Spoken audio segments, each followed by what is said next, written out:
स्वस्य मेने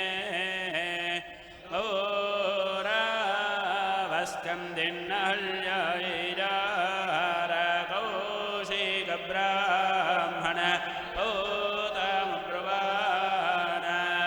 व्यहे श्रुत्यामागच्छ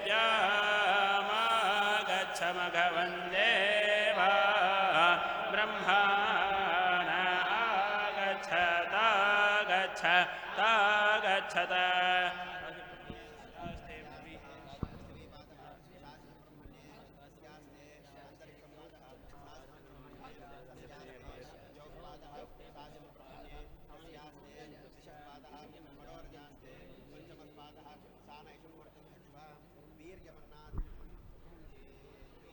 सुब्रह्मण्यो सुब्रह्मण्यो सुब्रह्मण्यो इन्द्रागच्छ हरिव आगच्छ मेधातिथेर्मेष वृषणश्वस्य मेने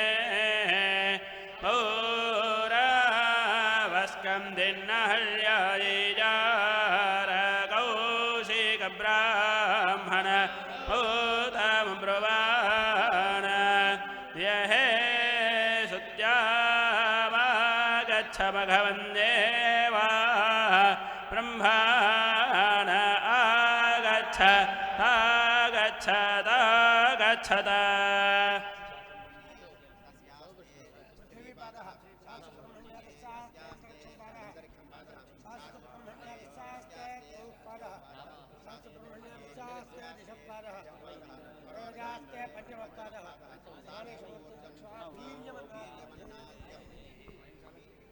सुब्रह्मण्यो सुब्रह्मण्यो सुब्रह्मण्यो इन्द्रागच्छ हरिव आगच्छ मेधातिथेर्मेष वृषणश्वस्य मेने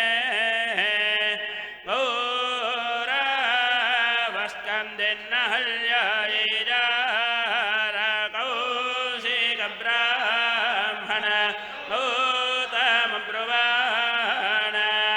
व्यहे श्रुत्यामागच्छ मघवन्देवा ब्रह्माण आगच्छ तागच्छत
वत्सं जातां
हर नमः पार्वतीपतये हर हर महादेव हर।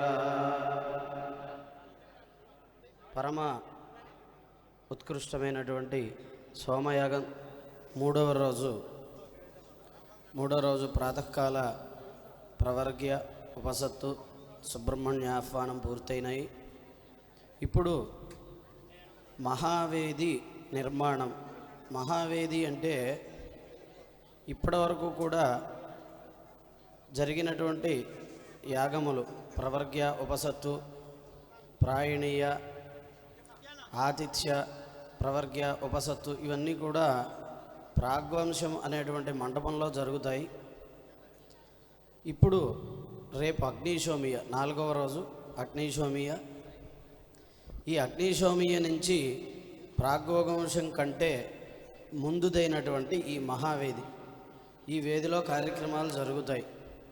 ఈ మహావేదిలో సదస్య మంటపము, హవిర్ధాన మంటపము, ఆగ్నేధ్ర మంటపము, ఉత్తరవేది ఇవన్నీ కూడా భాగాలుగా ఉంటాయి. సదస్య మంటపము, హవిర్ధాన మంటపము, ఆగ్నేధ్ర మంటపము, ఉత్తరవేది ఇవన్నీ కూడా కలిసి ఉండే చోటుని మహావేది అంటారు. రేపటి నుంచి రేపు, ఎల్లుండి అంటే 4వ రోజు 5వ రోజు జరిగే ప్రధాన కార్యక్రమాలన్నీ కూడా ఈ మహావేదిలో జరుగుతాయి. దాని గురించి రేపు జరగబోయేదానికి ఈరోజు దాన్ని కొలిచి మంత్రములతో పరిగ్రహణం అంటే తీసుకుని ఉంచటం జరుగుతుంది. అదేమిటండి, ఇక్కడ ఉన్నదాన్ని మళ్ళీ మీరు తీసుకోవడం ఏమిటి అంటే, మనం కనిపించేది కాక సూక్ష్మ అంశములు కనిపించేదానికంటే చాలా ఎక్కువగా ఉంటాయి ఈ సృష్టిలో. మనల్ని ప్రభావితం చేసేవి కూడా 90% ఆ సూక్ష్మాంశాలే మనల్ని ప్రభావితం చేస్తూ ఉంటాయి. కాబట్టి సూక్ష్మాంశ రూపకంగా ఈ మహావేది ఎంతవరకు అయితే మనకి కావలసి ఉంటుందో అందులో ఉండేటువంటి రాక్షసులు అంటాం. అంటే మనకి భౌతికంగా కనిపించేటువంటి గడ్డి పరకలు, రాళ్ల పిల్లలు ఇటువంటివే కావచ్చు, సూక్ష్మాంశంలో ఉండేటువంటి రాక్షసులే కావచ్చు. వీళ్ళు మనకి ఎప్పుడూ కూడా కార్యక్రమానికి విఘ్నం కల్పిస్తూ ఉంటారు. వాటిని పోగొట్టుకొని మనకి కావలసినటువంటి ప్రదేశాన్ని కొలుచుకొని సంస్కరించుకుని ఉంచుకోవడమే మహావేది నిర్మాణం అనేటువంటిది. పూర్వం ఒకసారి చెప్పుకున్నాం, వేదిమాహుపరమంతం పృథివ్యా యజ్ఞమాహుర్భువనస్య నాభిం అని. యాగవేది ఏదైతే ఉందో భూమిలో కల్లా అత్యంత పరమ ఉత్కృష్టమైనటువంటి ఉన్నతమైనటువంటి ప్రదేశం యాగభూమి. ఎందుకంటే ఇక్కడ సకల దేవతలు ఆరాధింపబడతారు, సకల దేవతలు హవిస్సులు స్వీకరించడానికి ఇక్కడికి వస్తారు. లోకములన్నీ కూడా అటువంటి దేవతల ద్వారా పోషింపబడతాయి. కాబట్టి లోకానికి దేవతలకి కూడా పోషకమైనటువంటిది యజ్ఞము. కాబట్టి ఇది భూమిలో కల్లా అత్యంత ఉత్కృష్టమైనటువంటి గొప్పదైనటువంటి పవిత్రమైనటువంటి ప్రదేశము. అటువంటి వేదిని పరిగ్రహించుకోవడం జరుగుతుంది. యజ్ఞమాహుర్భువనస్య నాభిం, అందులో జరిగేటువంటి యజ్ఞము నాభి వంటిది, పోషకమైనటువంటిది, ఆధారమైనటువంటి. అంటే ఒక శీల ఎలా అయితే ఒక చెక్కని నిలుపుతుందో అలాగే ఈ యజ్ఞం అనేటువంటి ఒక శీల భూమండలాన్ని మొత్తం కూడా నిలబెడుతుంది, పోషిస్తుంది అని చెప్తూ ఉన్నది వేదం. అలాగే మనకి అన్నం, అలాగే ప్రాణం ఇవన్నీ కూడా ముఖ్య ఇంద్రియమైనటువంటి ఆ నాభిని ఆధారం చేసుకుని ఎలా ఉంటాయో ఆ రకమైనటువంటి స్థానంగా ఈ స్థలము, ఈ యజ్ఞము చెప్పబడుతూ ఉంటుంది. సహజంగా మంచి చెడు రెండు ఉంటూ ఉంటాయి ఎప్పుడు కూడా. అదే మంచి అంటే పుణ్యము, చెడు అంటే పాపము. అలాగే చెడు అంటే ఆసురీ ప్రవృత్తి, మంచి అంటే దైవిక ప్రవృత్తి. ఎవరైనా మంచి గుణములు కలిగి ఉంటే వారిని దేవతలుగా కీర్తించడం, అంటే దేవుడు లాంటి వాడు అంటాం అనేటువంటిది మనకు తెలుసు. ఇంకా అనేక సద్విషయములు, ఈశత్వము, వశత్వము ఇవన్నీ ఉంటే సాక్షాత్తుగా పరమేశ్వరుడే అవుతాడు. కాబట్టి అటువంటి దైవిక గుణములు అంటే మంచి గుణములు కలిగి ఉండడం దైవిక గుణము, దైవత్వంగా చెప్పబడుతూ ఉంటుంది. అసురత్వం ఏమిటి అంటే మంచి లేకపోవడం అసురత్వం. అసురాణం వా ఇయమగ్ర ఆసీత్ యావదాసీనః పరా పశ్యతి తావద్దేవానాం తే దేవా అబ్రువన్ అస్త్వేవ నోస్యామపీతి. ఈ రకంగా భూమి అంతా కూడా అసురమయంగా ఉంది. అంటే ఎప్పుడూ కూడా అంతా కూడా అయోగ్యంగా ఉన్నది. కర్మ లేకుండగా, కర్మరాహిత్యంతో, జ్ఞానరాహిత్యంగా, తద్వారా ఆలోచన రాహిత్యము, మంచి గతులు లేకపోవటం, మంచి నడవడి లేకపోవటం, తద్వారా ఎక్కడా కూడా పుష్టి లేకపోవటం, ఇటువంటివన్నీ కూడా ఉన్న స్థితిలో అసురాణం వా ఏమగ్ర ఆసీత్ యావదాసీన పరా పశ్యతి తావద్దేవానాం, దేవతలు ఎప్పటికప్పుడు పోరాడి ఎక్కడొక్కడ కూర్చుని వారికి కావాల్సిన యజ్ఞమో యాగమో చేయటం, ఆ ప్రకరణం అంతా పూర్తయ్యేసరికి మళ్ళీ అసురుల పాలు అవ్వటం అనేటువంటిది జరుగుతూ ఉన్నది ఆ సమయంలో. దీన్ని ఎప్పటికైనా నివారించాలి అని చెప్పి శాశ్వతంగా ఒక వేది మనకి కావాలి పుణ్యకార్యాలు చేయటానికి అనేటువంటి ఆలోచనతో దేవతలు అసురులతో ఇలా మాట్లాడారు. ఇట్లా ఉంటే కుదరదు, మీరు వెళ్ళిపోవాల్సింది అంటే వాళ్ళు మాదేముంది, మీరు ఎంతైతే మీరు తిరిగి మీరు దీన్ని స్వాధీనపరచుకోగలరో, మీరు ఎంత దూరం అయితే దీన్ని 3 ప్రదక్షిణలు చేయగలుస్తారో అంత దూరం మేము వదిలేసి వెళ్ళిపోతాము అని చెప్పారు వాళ్ళు. యావదాసీన పరా పశ్యతి తావద్దేవానాం తే దేవా అబ్రువన్ అస్త్వేవ నోస్యామపీతి కియద్వదాస్యామ ఇది, మీరు ఎంత వేగంగా 3 ప్రదక్షిణలు చేయగలుస్తారో ఆ ప్రదేశం మొత్తం మీకు ఇచ్చేసి మేము అక్కడి నుంచి వెళ్ళిపోతాం అని చెప్పారు. అప్పుడు ఇంద్రుడు కృష్ణజింక రూపం ధరించిన వాడై ఆయన 3 ప్రదక్షిణలు చేశాడు కొంత ప్రాంతాన్ని. ఆ ప్రదక్షిణలు చేసిన భూమండలాన్నే భూభాగాన్ని భరతఖండంగా చెప్తాం. కృష్ణ మృగం సంచరించేటువంటి భూమి ఏదైతే ఉందో అదంతా కూడా కర్మభూమిగా చెప్పబడుతూ ఉంటుంది. అటువంటి భూమి భరతఖండం. కాబట్టి భరతఖండంలో అందుకే కర్మభూమి అయింది. ఇక్కడ ఉండటం, ఇటువంటి క్రియలు జరగటం, మన పుణ్యవశం చేతన మనం ఇక్కడ ఉండటం అనేది జరుగుతుంది. అట్లా ఈ వేది అటువంటిదన్నమాట. సరే, భరతఖండం మొత్తం కూడా వేది అయితే మరి పూర్వం చెప్పుకున్నాం, ఈ భరతఖండం మొత్తం కూడా అణువున ఏదో ఒక ప్రదేశంలో ఎక్కడో అక్కడ యజ్ఞం జరిగిన ప్రదేశమే. సరే, ప్రస్తుతం మనం యజ్ఞానికి సరిపడా కొలుచుకోవాలి కాబట్టి దానికి ప్రతీకగా, దానికి సూచకంగా ఇక్కడ వేదీ పరిగ్రహం అనేటువంటిది జరుగుతుంది. అటువంటి గొప్పదైనటువంటి వేదీ ప్రదేశం. అలాగే వేది గురించి, యజ్ఞ వేది గురించి మనకి ఇంకొక ఆఖ్యాయిక ఉంది. ఒకానొక సమయంలో యజ్ఞానికి ఇలాగే స్థితి లేకుండా ఉన్న సమయంలో యజ్ఞం వెళ్ళిపోతూ ఉంటే, వరాహ రూపం ధరించి యజ్ఞం వెళ్ళిపోతూ ఉంటే ఇంద్రుడు ఆ వరాహాన్ని వెంబడించేసరికి అది ఒక చోట దాక్కుని ఉన్నది.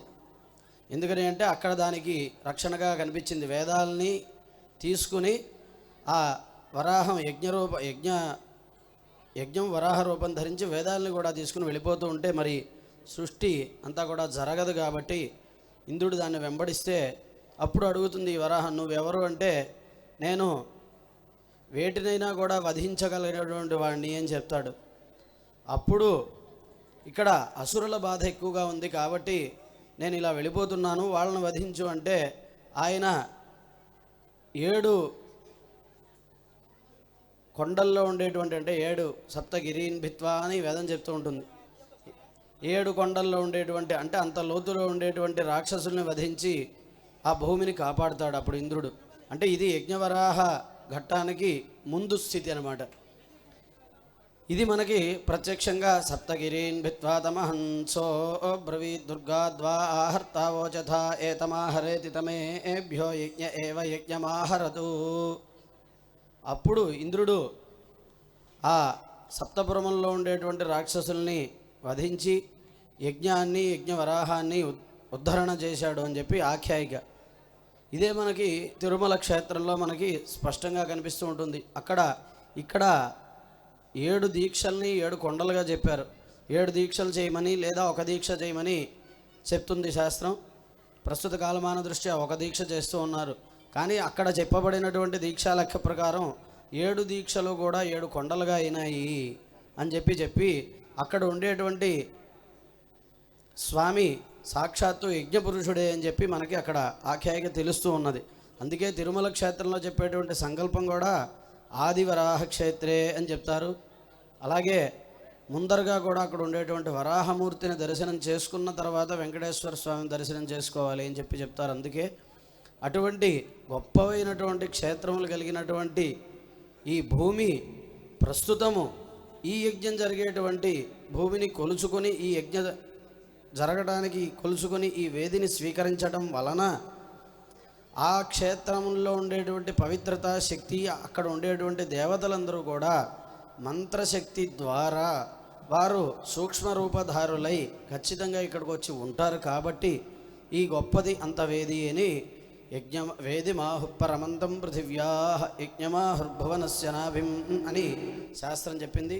కాబట్టి అటువంటి గొప్పదైనటువంటి మహావేది పరిగ్రహం అనేటువంటిది ఇక్కడ మంత్రపూర్వకంగా జరుగుతుంది. ఈ స్థలం అంతా కూడా రేపు జరగబోయేటువంటి అనేక ప్రక్రియలు ఈ మహావేది యందు జరుగుతాయి. అటువంటి మహావేది నిర్మాణం జరుగుతుంది. ఇప్పుడు మరలా సాయంత్రం 4 ప్రవర్గ్య ఉపసత్తులు సుబ్రహ్మణ్యాహ్వానం జరిగి ఈరోజు కార్యక్రమాలు ముగుస్తాయి. మళ్ళీ రేపు ఉదయమే 2 ప్రవర్గ్యలు అగ్నిశోమయాగం ప్రారంభమయ్యి ఆ కార్యక్రమం నిరాటంకంగా నడుస్తూ ఉంటుంది.